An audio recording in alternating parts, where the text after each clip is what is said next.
Hello friends. आज के video में हम एक और बहुत ही इम्पोर्टेंट टॉपिक के बारे में स्टडी करने जा रहे हैं। जैसे कि स्क्रीन पे आपको दिख रहा होगा एज्योर फंक्शंस।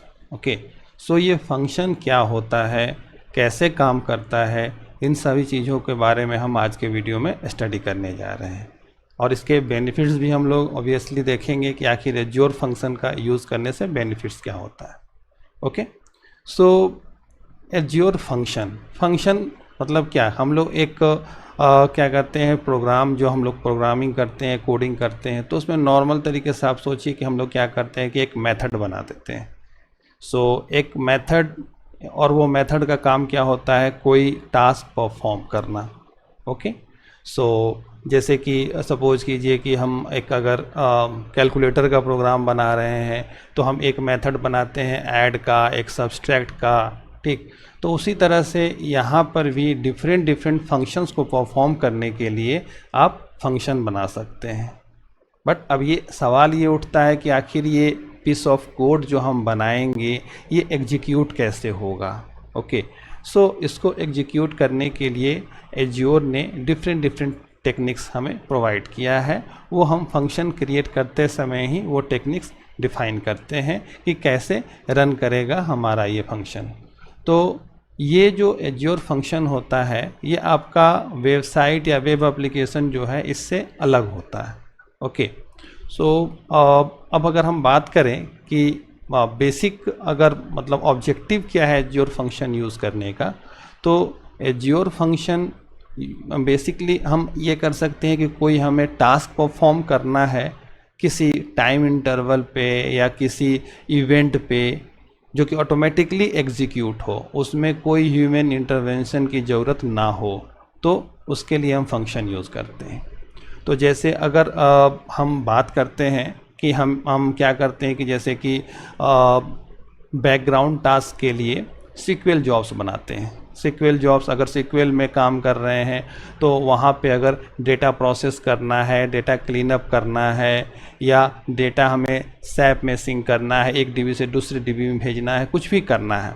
ओके, या सपोज़ कीजिए कि हमें जो है मेल ट्रिगर करना है। ठीक, आपने एक ऐसा एप्लीकेशन बनाया जिस एप्लीकेशन में जो है वो डेली बर्थडे विशेस या जो भी क्या कह सकते हैं कि जो भी इवेंट्स होते हैं, वर्क एनिवर्सरी हो गया, ये सारे इवेंट्स के जो मेल ट्रिगर किए जाते हैं एम्प्लॉयज़ को, तो वो भी क्या हो गया, एक शेड्यूल्ड जॉब हो गया। ओके, इन तरह के शेड्यूल्ड जॉब्स के लिए हम एज्योर में फंक्शंस यूज़ करते हैं। ऐसे देखा जाए तो और भी दूसरे मेथड्स हैं, जैसे कि वेब जॉब है या कंटेनर ऐप जॉब जो है, इन सभी के मेथड से भी कर सकते हैं। ठीक है, तो ये हमें देखना है कि हमें किस कंडीशन पे क्या एग्जीक्यूट करना है और हमारे लिए क्या बेनिफिशियल है, तो ये कंपेयर करना पड़ता है। ओके, अब चलिए सबसे पहले तो हम एज्योर फंक्शन के बारे में एक बेसिक जो डिफिनीसन है वो समझ लें। तो एज्योर फंक्शन जो है, एक ऐसे कहा जाए तो ये एक सर्वरलेस कंपोनेंट होता है। सर्वरलेस कंपोनेंट कहने का मतलब ये हो गया कि यहाँ पर आपको इस जो एज्योर का ये यूटिलिटी है इसको यूज़ करने के लिए कोई सर्वर लेना नहीं है। ओके, ना ही आपको उसके मेंटेनेंस पे ध्यान देना है, कुछ नहीं। ये बस एक उनकी सर्विस है। इस सर्विस पे सीधे हमें बोलना है कि हमें ये एज्योर फंक्शन डिप्लॉय करना है, वो डिप्लॉय हो जाएगा। बाकी उसको कैसे मैनेज करना है, क्या करना है, ये सारा जो प्रोवाइडर है, क्लाउड प्रोवाइडर, ये उसका टेंशन है। ओके, ये सर्वरलेस कंपोनेंट होता है और इसमें simply a piece of code deploy किया जाता है। ओके, अब जैसे कि अब ऐसा नहीं है कि ये केवल सी शार्प का ही यूज़ करता है, कुछ अदर लैंग्वेजेज भी जैसे कि जावा है, जावा स्क्रिप्ट है, टाइप स्क्रिप्ट है, पाइथन है। आप इन सभी में किसी भी लैंग्वेज में आप अपना बैकग्राउंड जॉब या कोई भी ऐसा शेड्यूल टास्क आप लिख सकते हैं और लिख करके इसको इसमें होस्ट कर सकते हैं। ओके, इसके अलावा सबसे जो एक और मेजर एडवांटेज है इसका, स्केलेबिलिटी। ओके, मान लिया जाए कि आप अपने फंक्शन को एग्जीक्यूट कर रहे हैं, उस टाइम उसको एग्जीक्यूट करने के लिए ज़्यादा रिसोर्सेज की ज़रूरत है, तो वो रिसोर्सेज भी सब आपका क्लाउड प्रोवाइडर ही प्रोवाइड कर रहा है। तो उसमें ये ऑटोमेटिक देख रहा है कि कितने रिसोर्सेज की ज़रूरत है, क्या लगाना है, क्या नहीं लगाना है, कब किसको हटाना है, ये उसका टेंशन है। ओके, इसके अलावा अब देखें कि आखिर हम एज्योर फंक्शंस को जो यूज़ कर रहे हैं, तो जैसे कि मैंने ये सारा एग्जांपल आपको बता ही दिया, ठीक है, कि मेल भेजना है, कोई ये आपको बैकअप का हो गया, या कोई ऑर्डर प्रोसेसिंग करना है, कोई टास्क शेड्यूल करना है, तो इन सभी के लिए जो है azure function one of the best option है, सर्विस है, जिसको कि हम यूज़ कर सकते हैं। ओके, अब देखिए कुछ फीचर्स हैं एज्योर फंक्शंस के, वो हम एक बार गो थ्रू हो लेते हैं कि क्या फीचर्स हैं। तो एज्योर फंक्शंस जो है वो सबसे पहली बात है कि लाइट वेट होता है। इसमें बस वही पीस ऑफ कोड लिखे होते हैं जो कि हमें काम करवाना है, और सर्वरलेस, ऑब्वियसली सर्वरलेस भी होता है। साथ ही साथ ये बहुत इजी वे में आप इसको राइट कर सकते हैं और इसको डिप्लॉय कर सकते हैं। इसके लिए कोई एक्स्ट्रा इफ एंड बट की ज़रूरत नहीं है, बस सिंपली कोड पब्लिश होगा, जैसे एक वेबसाइट डिप्लॉय होता है वैसे ये डिप्लॉय हो जाएगा। ओके, इसके अलावा देखिए कि ये कहता है क्या है कि ये fast to execute because there is no large application, क्योंकि इसमें हम कोई ऐसा लार्ज 1000 या लैक्स 1 लाख लाइन का कोड हम 1 लाख लाइन का कोड हम लिखने नहीं जा रहे हैं, ना ही इसमें कोई हम ऐसा इनिशियलाइजेशन करना है या कोई और अदर इवेंट्स को हमें हैंडल करना है। बस सिंपली उस पीस ऑफ कोड को हमें कैसे इवेंट पे एग्जीक्यूट करना है ये हमें सेट करने की जरूरत पड़ती है, और सेट कर दिया बस वो एग्जीक्यूट हो जाएगा। ओके, सो इसके लिए बस एग्जीक्यूट करने के लिए इवेंट होता है। अगर आप इवेंट उसको देंगे तो एग्जीक्यूट कर देगा, इवेंट नहीं देंगे तो एग्जीक्यूट नहीं करेगा। तो एक तरह से ये क्या हो गया कि आपका ऑन डिमांड हो गया, मतलब इसमें जो है जब आप डिमांड करेंगे तो एग्जीक्यूट होगा, और उसी के अकॉर्डिंग जो एग्जीक्यूशन होगा ऑब्वियसली उसी के अकॉर्डिंग आपका चार्ज होगा। ओके, अब देखिए ये मैंने आपको बताया डिफरेंट लैंग्वेज को सपोर्ट करता है, ठीक, और जीरो मेंटेनेंस, इसके लिए कोई मेंटेनेंस की आपको ज़रूरत नहीं है। ओके, फिर आसानी से आप टेस्ट बिल्ड डिप्लॉय कर सकते हैं इसे, ठीक है, और इजी वे में आप इसको अपग्रेड भी कर सकते हैं। ओके, सो एक तरह से देखा जाए तो डिफरेंट या सिंपली कोई अगर कुछ तरह की एपीआई भी आप चाहते हैं कि कोई एपीआई हमारा है वो एक पर्टिकुलर टाइम पे कॉल हो, तो उसके लिए भी आप इसको यूज़ कर सकते हैं। ओके, सो ये सारे एज्योर फंक्शंस के फीचर्स हैं। ओके, तो इतने सारे फीचर्स वो भी जीरो मेंटेनेंस के साथ, बहुत अच्छी बात है। ओके, अब देखिए इसमें सिंपली कहाँ पे एज्योर फंक्शन यूज़ करें, ये एक सेंटेंस है, एक क्वेश्चन है, तो इसको जो है ये तीन लिखा है, बाकी कंडीशंस के ऊपर डिपेंड करता है, आप जहाँ चाहे वहाँ यूज़ कर सकते हैं। ओके, तो आपको टास्क शेड्यूल करना है, आप चाहते हैं कि पर डे 2 AM पे हमारे डेटाबेस का बैकअप हो जाए, आप ये कर सकते हैं इसके थ्रू। आप चाहते हैं कि 5 AM पे बर्थडे मेल सबको चली जाए जिनका बर्थडे है। ओके, तो वो सभी काम आप इसमें कर सकते हैं। इसके अलावा जैसे कि कोई आप सपोज कीजिए कि कोई इवेंट है या कोई रिमाइंडर भेजना है, कोई नोटिफिकेशन भेजना है, तो आप भी इसमें टाइम के थ्रू शेड्यूल कर सकते हैं कि इस टाइम पे ये नोटिफिकेशन या रिमाइंडर चला जाए। तो एक तरह से, और फिर ये तीसरा होगा जहाँ पे आपको लाइट वेट वेब एपीआई को एग्जीक्यूट करनी है, वहाँ पे भी आप इसको यूज़ कर सकते हैं। तो ये सारे एज्योर फंक्शंस के कुछ केसेस हैं जहाँ पर कि आप इसको यूज़ कर सकते हैं। ओके, इससे हट के थोड़ा सा एक अलग ये ड्यूरेबल फंक्शन होता है। तो ड्यूरेबल फंक्शन ये भी फंक्शन ही है, ठीक है, बट इसका जो थोड़ा सा क्या कह सकते हैं, एक इसमें है कि ये स्टेटफुल फंक्शन होता है। तो स्टेटफुल फंक्शन क्या होता है? स्टेटफुल फंक्शन की जो कि अपने स्टेट्स को याद रखता है। ओके, सो अब एक कोड है, उस कोड को आप क्या कर रहे हैं कि बार बार रन करा रहे हैं, तो वह बस 0 से रन कर रहा है और एंड में आकर के ख़त्म हो जा रहा है, ठीक है। लेकिन ड्यूरेबल फंक्शन क्या करता है कि ये अपने पिछले स्टेट को याद रखता है और वो पिछले स्टेट के अकॉर्डिंग ये फिर आगे एग्जीक्यूट करता है। तो ये ही डिफरेंस है आपका एक नॉर्मल फंक्शन और एक ड्यूरेबल फंक्शन में, ठीक है, कि यह स्टेटफुल होता है और वो जो होता है स्टेटलेस होता है। ओके, सो इस तरह से हम एक ड्यूरेबल फंक्शन भी बना सकते हैं।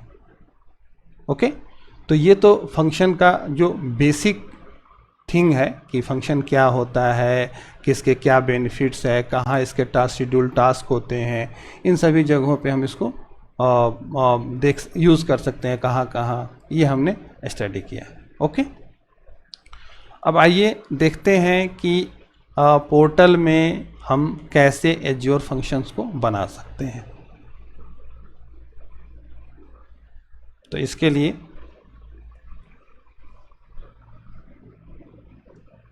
हमने ब्राउज़र ओपन किया, यहाँ पे हमने लिखा portal.azure.com।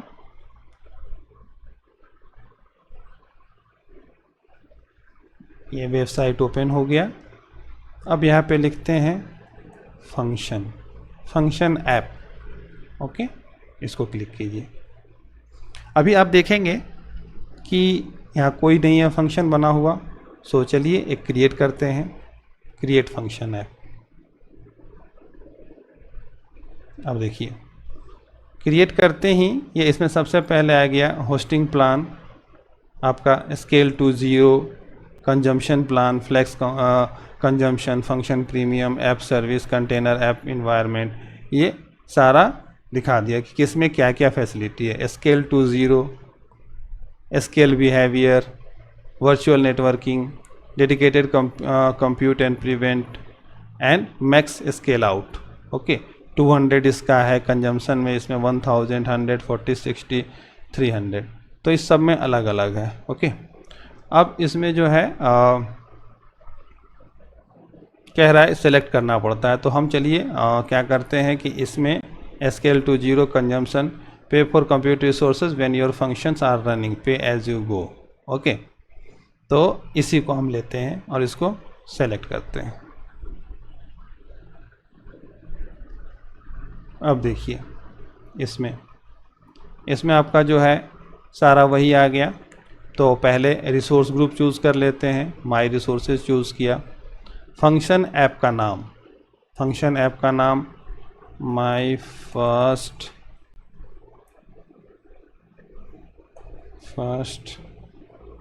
इसमें भी नाम आपको यूनिक होना चाहिए, तो माई फर्स्ट विन फन कर दिया। अब ये हो गया select run time stack. Okay, .NET देखिए सब सारा आ रहा है ना, Node.js, पाइथन, तो .NET हम चूज़ कर लेते हैं।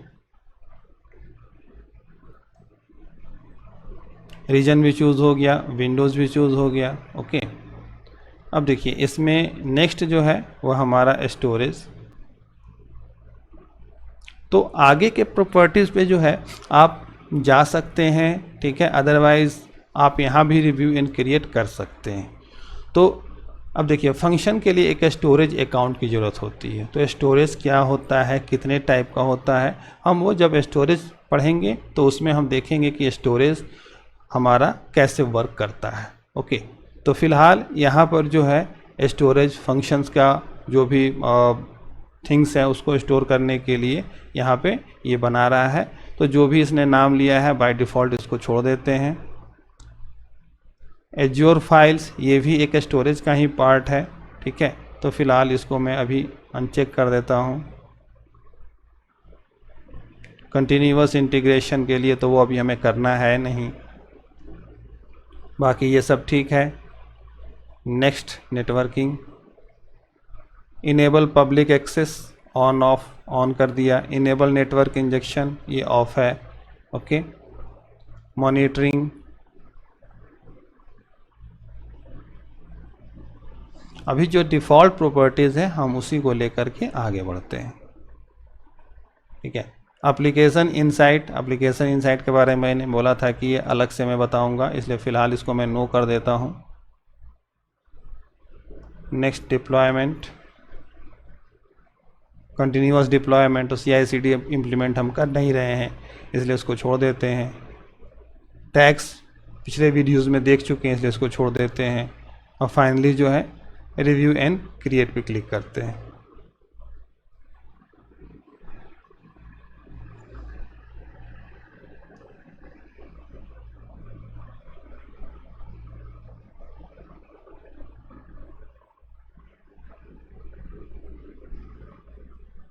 ये प्रोसेसिंग कर रहा है।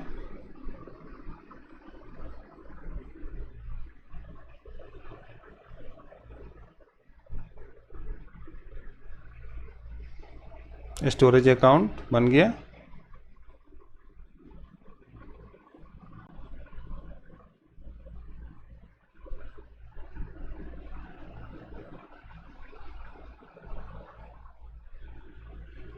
अब ये देखिए, इसने इसके बाद 2 बना, एक रिसोर्स को फिर से उसने कुछ मॉडिफाई किया होगा।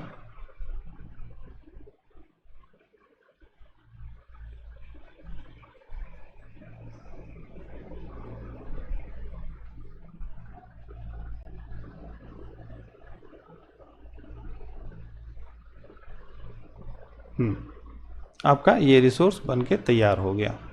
अब गो टू रिसोर्स जाते हैं।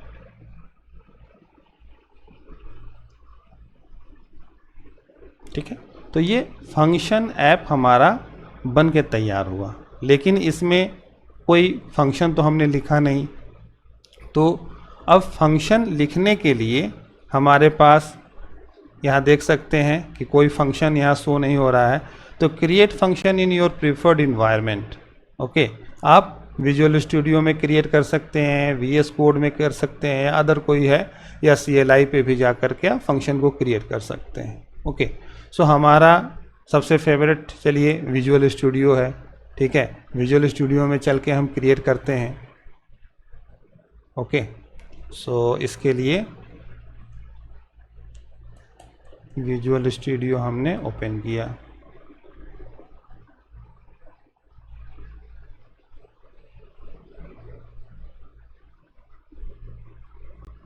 यहाँ पर क्रिएट अ न्यू प्रोजेक्ट, और यहाँ पे हमें चूज़ करना है function azure functions. Okay, next my first function. Okay, ऐसे नाम ले लिया। Next .NET 6। ओके, और देखिए अब यहाँ पर देखने और समझने की चीज़ है। मैं यहाँ पे ये क्लिक करता हूँ, ये देखिए, तो ये सारे फंक्शंस के टाइप होते हैं कि आपको किस तरह का फंक्शन बनाना है। तो सबसे पहला जो है वो दिख रहा है आपको HTTP ट्रिगर। HTTP ट्रिगर मतलब कि आप उसको हिट करेंगे, वो URL होगा, वो हिट करेंगे, वो आउटपुट देगा। या आपको उसको जब ज़रूरत पड़े तो हिट कीजिए, उसमें जो भी कोड लिखा रहेगा वो एग्जीक्यूट होगा, आपको रिस्पॉन्स मिल जाएगा सक्सेस का। ओके, तो ये HTTP ट्रिगर ये सबसे कॉमन हो गया। तो इसमें बस URL को हिट करेंगे, हाय आई एम फर्स्ट फंक्शन वो प्रिंट करता रहेगा बस, और कुछ नहीं। इसके अलावा आप देख सकते हैं कि ये OpenAI के साथ में IoT हब ट्रिगर है, काफका का है, ये सभी अलग अलग है। ठीक है, क्यू ट्रिगर है, RabbitMQ, ये सभी चीज़ें आपने नाम सुना होगा, इसके बारे में जानते होंगे, सब मैसेजिंग से रिलेटेड होते हैं। ओके, सेंड ग्रिड सर्विस बस का है, सिग्नल आर का है। ठीक है, सीक्वल ट्रिगर है, टाइमर ट्रिगर है। तो हम इसमें क्या करते हैं, या तो टाइमर ट्रिगर पे चलते हैं या नहीं तो HTTP ट्रिगर पे चलते हैं। तो चलिए सबसे बेसिक, सबसे पहले हमारा जो HTTP ट्रिगर है वही हम करते हैं। ठीक है, फिर आपको किसी और वीडियो में मैं टाइमर ट्रिगर के बारे में बताऊंगा। टाइमर ट्रिगर भी बहुत आसान होता है। तो HTTP ट्रिगर हम करते हैं। डॉकर इनेबल करना है नहीं करना है ये आपके ऊपर है। ठीक, ऑथराइजेशन लेवल जो है, ठीक, फंक्शन एनोनिमस एडमिन जो भी करना है कर सकते हैं। मैं इसको ऐसे ही छोड़ देता हूँ और इसको मैं क्रिएट पे क्लिक करता हूँ।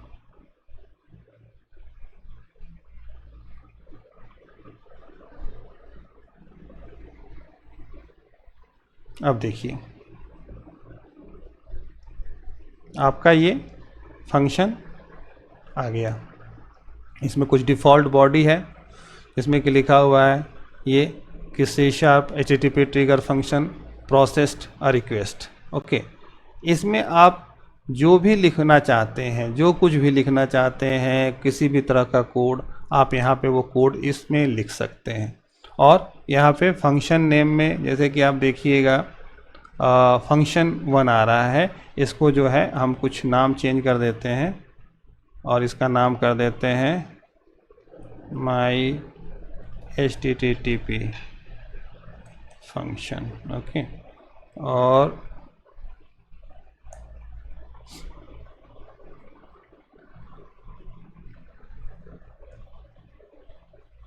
यहाँ आ गया स्टैटिक क्लास, यहाँ पर भी हम फंक्शन का नाम फंक्शन 1 या जो भी नाम देना हम दे देते हैं फंक्शन का। ये हो गया। अब इसको यहाँ पे एक बार रन करा लेते हैं।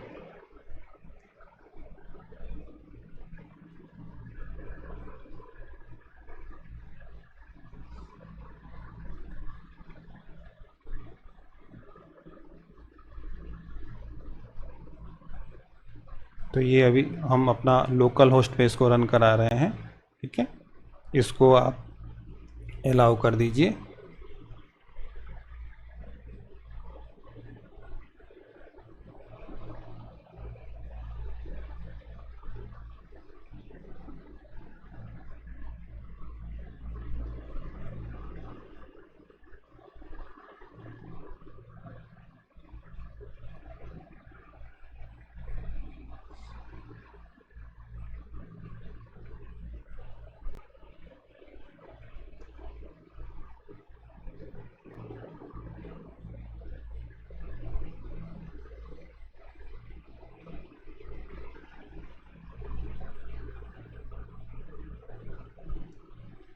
अब ये हमारा URL है, HTTP ट्रिगर है या सिंपल देखिए this HTTP trigger function executed successfully. Okay, आपको ये आ गया, ये दिख रहा है। अच्छा, pass a name a query string में। ठीक है, ओके, मैं यहाँ नाम डाल देता हूँ। चलिए अपना नाम डालता हूँ विनोद। नहीं, ये नहीं ऐसे लेगा कि पैरामीटर में नहीं होगा, तो ऐसे डाल के देखते हैं। ठीक है,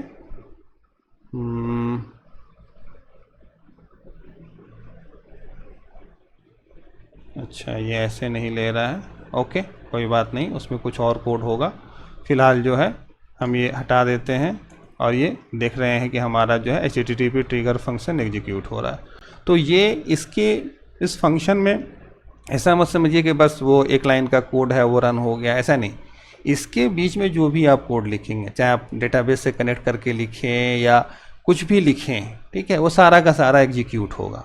ओके, तो ये जो URL है, ये URL जब जब कॉल होगा तब तब ये एग्जीक्यूट होगा। तो अब इसलिए इसको HTTP ट्रिगर कहा गया है। ओके, तो जैसे कि मान लिया सपोज कीजिए कि हम अपने प्रोग्राम में ही कुछ ऐसा करते हैं कि नहीं, हमारा जब ये फंक्शन परफॉर्म हो जाए तो हम यहाँ पे एक ईमेल भेजने की बॉडी बना दिए। ओके, कि ईमेल मतलब सक्सेस रिस्पॉन्स का बॉडी। ओके, और फिर क्या हुआ कि जब हमारा कोई टास्क परफॉर्म होता है तो हम इस फंक्शन को कॉल कर लेंगे। तो फंक्शन को कॉल करेंगे तो क्या होगा कि ये फंक्शन ट्रिगर कर देगा। तो जो ईमेल का या फंक्शन का जो कोड है वो कोड हमें वहाँ पे कोड में नहीं लिखना पड़ेगा, वो फंक्शन हैंडल करेगा। ओके, सो ये हमने देखा HTTP ट्रिगर फंक्शन को। अब इसको जो है अगर डिप्लॉय करें, ओके, अब इसको मैं बंद कर देता हूँ और बिल्ड में गए publish azure next. Azure function Windows का हमारा था, एज्योर फंक्शन विंडोज़ नेक्स्ट। अब देखिए सर्च करेगा, हमने जो बनाया है माई रिसोर्सेज में ये माई फर्स्ट विन फंग ये आ गया। ठीक है, इसको सेलेक्ट कर लेते हैं, फिनिश।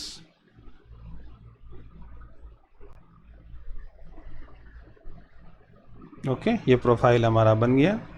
अब इसको पब्लिश कर लेते हैं।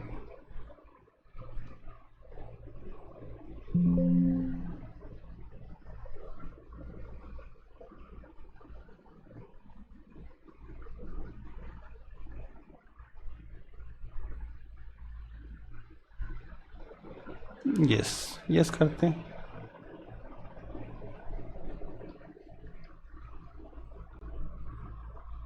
कभी कभी कुछ अगर डिफरेंट सेटिंग्स है तो माइट भी आपको प्रॉब्लम आए, जैसे कि अब आप ये देख सकते हैं कि ये अनरीचेबल, अच्छा ये अनरीचेबल आ रहा है, ठीक है। सो अभी हमने देखा कि जब हम पब्लिश कर रहे थे तो एरर आ रही थी।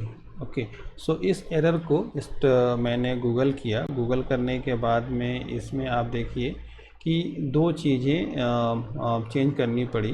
पहला तो ये है कि ये जो यहाँ पे फंक्शन ऐप हमारा बना हुआ है, इस फंक्शन ऐप के कॉन्फ़िगरेशन में जा कर के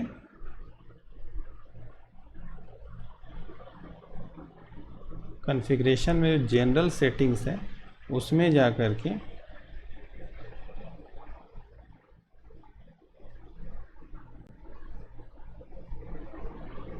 यहाँ पर SCM बेसिक ऑथ पब्लिशिंग है, ये पहले ऑफ था, इसको ऑन करना पड़ा।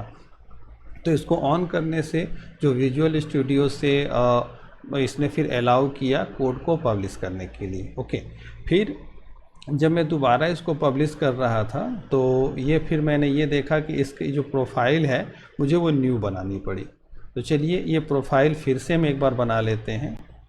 एज्योर में जा कर के ये चूज़ करना है, इसके बाद आपका माय फर्स्ट बिन ऐप और इसको फिनिश करना है। तो कभी अगर पब्लिशिंग में आपको इशू आ रहा है तो उसमें क्या एरर आ रहा है, उस एरर को आप एक बार गूगल करके देखिएगा। कभी कोई सेटिंग चेंज करनी होती है, ऐसा नहीं कि नहीं पब्लिश हुआ वो क्यों नहीं हुआ, ऐसा नहीं सोचना। गूगल कीजिए, उसमें कुछ सेटिंग्स चेंज करने को, क्योंकि ये हमेशा कुछ ना कुछ अपडेट करते रहता है, ठीक है। तो फर्स्ट टाइम जैसे मैंने फंक्शन डिप्लॉय किया था तो ईजी वे में डिप्लॉय हो गया था, तो अब ये प्रॉपर्टी एक नई बन गई है इसमें। ओके, अब देखिए इसको मैं पब्लिश करता हूँ।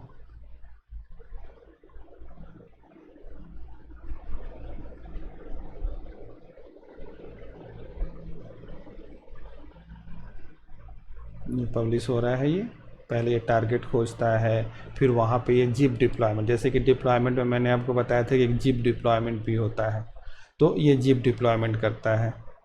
तो ये पहले फंक्शन को कोड पे लोकली पब्लिश कर रहा है, पब्लिश करने के बाद ये जिप बनाएगा और जिप बनाने के बाद ये डिप्लॉय करेगा। देखिए डिप्लॉयमेंट सक्सीडेड हो गया, डिप्लॉयमेंट इसका सक्सीड हो गया, function app is ready, that's it, ये हमारा हो गया। अब जा कर के हम यहाँ पर देखेंगे अपने पोर्टल पे जाते हैं। अच्छा यहाँ पे आ गया, कोई इशू नहीं। तो अब देखिए यहाँ पर आपको एक फंक्शन जो है दिख रहा है, माई HTTP function, HTTP trigger type का है, इनेबल्ड है, और ठीक है। ये अब फंक्शन, जितने भी आप फंक्शन बनाएंगे ये सारे के सारे इस फंक्शन ऐप में, ये जो हमने फंक्शन ऐप बनाया इसमें सारे यहाँ पे शो होंगे। ओके, चाहे वो आपका HTTP ट्रिगर हो, टाइम ट्रिगर हो, और इनका स्टेटस भी इनेबल डिजेबल है। प्लस में आप यहाँ भी ऑप्शन देख सकते हैं, इसको यहाँ से डिजेबल करना चाहते हैं आप डिजेबल भी कर सकते हैं। ओके, सो यहाँ पे आप टाइमर ट्रिगर बनाइए। टाइमर ट्रिगर फंक्शन में केवल एक कुछ नहीं, एक क्रोन एक्सप्रेशन होता है। टाइमर ट्रिगर में एक्चुअली क्या होता है, टाइम। ओके, सो जैसे कि एक, चलिएगा फटाफट हम एक बेसिक एग्जांपल लेकर के अगर बनाना चाहें तो बना करके देख लेते हैं। एक न्यू प्रोजेक्ट करते हैं और उसके बाद एज्योर फंक्शन चूज़ किया, नेक्स्ट किया, my first timer function. Okay, create a new solution करने के बाद इसको नेक्स्ट करते हैं, और देखिए यहाँ पर बस हमें जा कर के टाइमर ट्रिगर चूज़ करना है। और देखिए अब यहाँ पे आ गया शेड्यूल्ड, ये होता है क्रोन एक्सप्रेशन। ओके, तो ये यहाँ पर आप गूगल पे देख सकते हैं, तो ये 5 मिनट्स का है, 5 मिनट्स पे आपका ये एग्जीक्यूट होगा। ओके, सो इसको मैं क्रिएट करता हूँ फ़िलहाल, और ये आ जाता है, ये फंक्शन में आपको यहाँ पर टाइमर ट्रिगर में आ जाता है। आप बाद में भी चाहे तो क्रोन एक्सप्रेशन चेंज कर सकते हैं। ओके, और ये आपका ये हो गया। अब इसको आप जब लोकली रन करेंगे तो एक काम करते हैं, इस फंक्शन का नाम जो है वो माई फर्स्ट टाइमर फंक्शन कर देते हैं। ठीक है, इसको लोकली भी रन करेंगे तो कंसोल पे ये आपको 5-5 मिनट पे ये इसी लाइन को प्रिंट करता रहेगा। ओके, सो हम इसको डायरेक्टली डिप्लॉय करते हैं। बिल्ड में गए, पब्लिश पे गए, एज्योर चूज़ किया, एज्योर फंक्शन ऐप चूज़ किया, और हमें क्या करना है, हमें अपना वही फंक्शन ऐप चूज़ करना है और फिनिश करना है।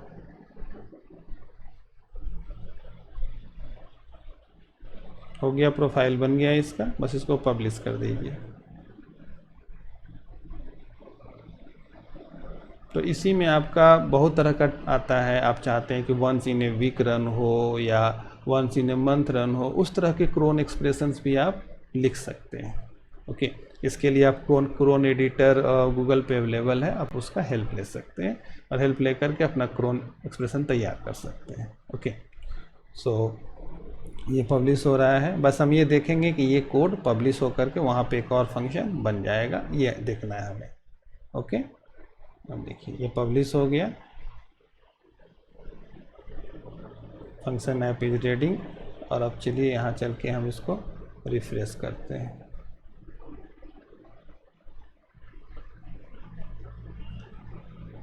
अच्छा, इसमें हमने डिप्लॉय किया था। ठीक है, अब देखिए अब ये आ गया, पहले HTTP ट्रिगर था, अब ये आ गया। ओके, क्योंकि हमने सेम पे ही डिप्लॉय किया इसीलिए ये इसमें आ गया। बाकी आप इसमें मल्टीपल जब भी फंक्शंस क्रिएट करेंगे वो सारे फंक्शंस इसमें चले आएंगे। जैसे कि इसमें अगर आप मान लिया जाए कोड में गए, एक फंक्शन ये है, दूसरा फंक्शन जो है आप आपने ऐसे टाइप किया और टाइप करके, चूँकि सेम कोड बेस था इसीलिए इसने ओवरराइट कर दिया। अब यहाँ पे फंक्शन 1, ओके, नहीं ऐसे नहीं रन होगा, इसके लिए दूसरी फाइल, दूसरी क्लास बनानी पड़ेगी। ओके, सो दूसरी क्लास बना करके आप फिर से दूसरा बना सकते हैं, तो इसमें ये जो है 1 by 1 ये फंक्शन जो है ऐड होता चला जाएगा। ओके, सो आज के वीडियो में हमने ये देखा कि हाँ एज्योर फंक्शन क्या होता है, कैसे हम फंक्शन ऐप बनाते हैं और कैसे जो है हम अपने कोड से इसको विजुअल स्टूडियो कोड से डिप्लॉय करते हैं। ओके, आशा है आपको समझ में आया होगा, इसका प्रैक्टिस करके आप देखिएगा। और बाकी जो डिफरेंट टाइप के फंक्शंस हैं उसमें आप देख सकते हैं कि बहुत सारी चीज़ें हैं। ठीक है, तो वो जब टाइम टू टाइम आएगा आपको रिक्वायरमेंट, आप उसके अकॉर्डिंग बना सकते हैं। Okay, thank you friends.